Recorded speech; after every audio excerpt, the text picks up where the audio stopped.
جہاں تک تعلق مودودی جماعت کا، تو ایک تو ہے ملکی مسائل میں ہر ایک کے ساتھ ہمارا تعاون و اشتراک، اس میں کوئی اختلاف نہیں ہے۔ جمعیت علماء ہند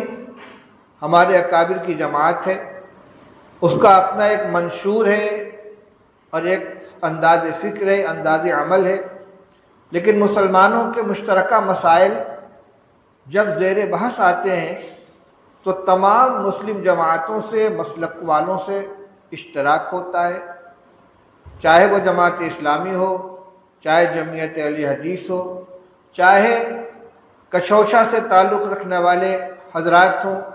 اور اگر بریلوی مسلک کے بھی معتدل مزاج کچھ لوگ اس میں شرکت کرنا چاہیں تو ان کو بھی شریک کیا جاتا ہے۔ وہ ملکی مسائل ہیں، مسلمانوں کے ملی مسائل ہیں، اس میں کوئی اختلاف نہیں ہوتا، سب شانہ بشانہ کام کرتے ہیں۔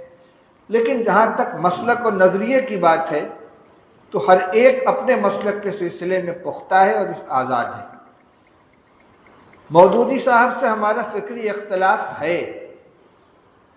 وہ اپنی جگہ پر قائم ہے، اور ہمیں یہ جاننا ضروری ہے کہ ہمارے اکابر نے ان سے علیحدگی کیوں رکھی ہے، دوری کیوں بنائے رکھی ہے، ہمارے خیال میں ان کے خیال میں کیا فرق ہے۔ حضرت مولانا سید حسین احمد صاحب مدنی رحمۃ اللہ علیہ دارالعلوم دیوبند کے شیخ الحدیث اسد مدرس، شیخ الہند رحمۃ اللہ علیہ کے شاگرد، مجاہد آزادی،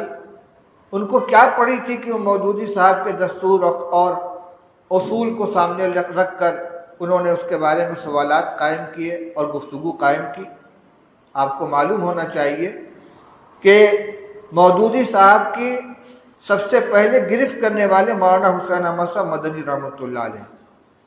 جب جماعت اسلامی کا دستور شائع ہوا، اس کے دفعہ 6 کے اندر یہ دفعہ موجود تھی کہ کسی کی ذہنی غلامی میں مبتلا نہ ہو، ہر ایک کو اللہ اور اس کے رسول کے دیے ہوئے معیار پر پرکھے۔ حضرت مدنی رحمۃ اللہ علیہ کان کھڑا ہو گیا،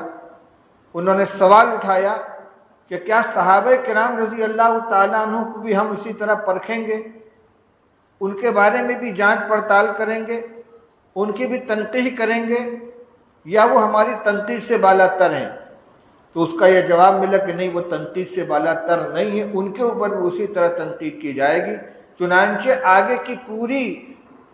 کا پورا عمل اسی کے مطابق رہا، کسی کو چھوڑا نہیں گیا۔ یہ بنیادی اختلاف شروع ہوا ہے یہاں سے، اور پھر تفصیلات کے اندر جائیں تو دین کی پوری تعبیر کو مودودی صاحب نے اپنے انداز سے بدل ڈالا۔ رب کا کیا معنی ہے، الہ کا کیا معنی ہے، دین کا کیا معنی ہے، عبادات کے اغراض و مقاصد کیا ہیں، نماز کس لیے پڑھی جاتی ہے، روزہ کس لیے رکھا جاتا ہے، اور حج کس لیے کیا جاتا ہے۔ ایک تو مفہوم اور اغراض و مقاصد وہ تھے جو امت کے اندر متوارث چلے آ رہے تھے، ایک وہ ہے جو مودودی صاحب نے بیان کرنے کی کوشش کی۔ مولانا ابو الحسن علی ندوی جیسا یکسو عالم کہ جن کے بارے میں کہا جا سکتا ہے کہ ان کا کسی سے کوئی اختلاف نہیں تھا، ہر ایک کے ساتھ وہ جڑ کر رہتے تھے اور ایک متفق علیہ شخصیت کی حیثیت رکھتے تھے، لیکن ان کو بھی ان اصطلاحات کے سلسلے میں مودودی صاحب کے خلاف قلم اٹھانا پڑا۔ حضرت مولانا محمد زکریا صاحب کانلوی رحمۃ اللہ علیہ، خانقاہ نشین، محدث جلیل، خالص درس و تدریس سے تعلق رکھنے والے، مودودی صاحب کے سلسلے میں ان کو قلم اٹھانا پڑا۔ مولانا محمد یوسف بنوری رحمۃ اللہ علیہ، علامہ انور شاہ کشمیری رحمۃ اللہ علیہ کے شاگرد، خالص درسگاہی آدمی، ان کو ان کے خلاف قلم اٹھانا پڑا۔ اور جب مودودی صاحب کی تحریک شروع ہوئی ہے تو ان کے قلم کا جادو اتنا سر چڑھ کر بولا کہ بڑے بڑے چوٹی کے علماء ان کے ہمنوا ہو گئے،